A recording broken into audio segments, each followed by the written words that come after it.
Bonjour et bienvenue dans cette nouvelle vidéo. Aujourd'hui, on va parler qualité produit.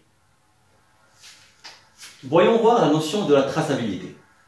Alors, la traçabilité, c'est une technique qui va nous permettre de tracer le produit tout au long de son parcours ou de sa durée de vie, depuis la chaîne de production jusqu'à la chaîne de distribution et de vente.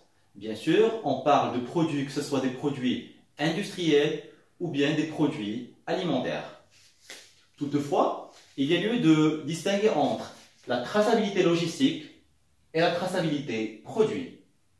Alors, la traçabilité logistique, on va s'intéresser au tracking du produit d'un point de vue quantitatif, c'est-à-dire la quantité que nous avons chargée au niveau d'un navire, le nombre des isoconteneurs que nous avons envoyés, etc.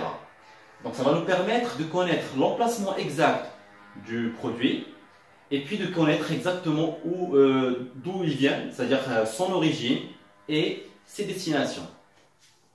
Alors que la traçabilité produit, appelée tracing, c'est un suivi qualitatif du produit. C'est-à-dire, on va s'intéresser ici davantage aux spécifications techniques du produit en termes de qualité. Ça va nous permettre également de tracer le produit depuis la chaîne de production jusqu'à la chaîne de distribution et de vente. Et ça va nous permettre de connaître éventuellement s'il y a des problèmes ou des non-conformités produits durant ce cycle de vie. Alors, toujours en parlant de traçabilité, il y a une traçabilité en amont, une traçabilité interne et une traçabilité aval. La traçabilité amont, c'est bien avant que le produit rentre en production. Là, on parle ici du fournisseur et des matières premières. Donc, on doit être capable de tracer toutes les matières premières avant qu'ils rentrent en production. Par exemple, on doit être en mesure de connaître l'ensemble des spécifications techniques, des compositions techniques de ces matières premières avant justement qu'ils rentrent en production. La traçabilité interne, c'est l'ensemble des outils et procédures en interne, en production, qui vont nous permettre de tracer le produit tout au long des processus internes de l'entreprise. Je cite par exemple ici les fiches de libération des lots. Ce sont des enregistrements qui tracent en détail l'ensemble, on va dire, des analyses et des spécifications du produit en interne avant que le produit ne soit vendu ou distribué. Et enfin, il y a la traçabilité aval. C'est au niveau de la chaîne de distribution et de vente. C'est également l'ensemble des outils et des procédures mis en place une fois le produit est livré à un tiers ou un client final.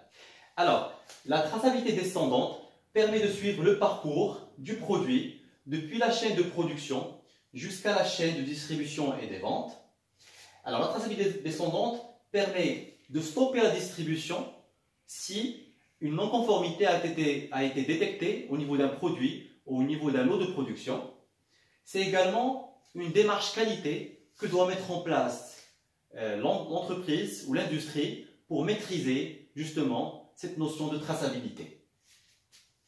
Il y a également la traçabilité ascendante qui est l'ensemble des outils, on va dire, mis en place pour retrouver l'origine du produit depuis la chaîne de distribution et de vente jusqu'à, on va dire, la matière première ou la livraison de matières premières pour l'industriel. Alors la traçabilité ascendante, elle permet d'identifier les responsabilités, et ça dans le cas où une non-conformité a été détectée au niveau du marché. Ça permet également de retrouver exactement le produit ou le lot qui a été concerné par cette non-conformité. Enfin, lorsque les produits présentent un risque pour la santé ou la sécurité des consommateurs, en raison d'un défaut de fabrication ou un problème au niveau d'un composant du produit, à ce moment-là, on parle de retrait ou de rappel du produit. C'est quoi la différence entre les deux? Le retrait, c'est une démarche préventive qui consiste à retirer le produit ou le lot de produits de la consommation pour éviter justement qu'il y ait un problème pour le consommateur, et ce, suite à la détection d'un problème de fabrication ou un problème qui ne répond pas aux exigences qualité. Le rappel, par contre, c'est une démarche qui consiste à retirer définitivement un produit ou un lot de produits pour qu'il n'ait pas de conséquences sur la sécurité ou la santé des consommateurs finaux.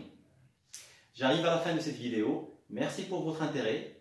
Si vous voulez voir d'autres vidéos, n'hésitez pas à vous abonner à cette chaîne YouTube. À bientôt.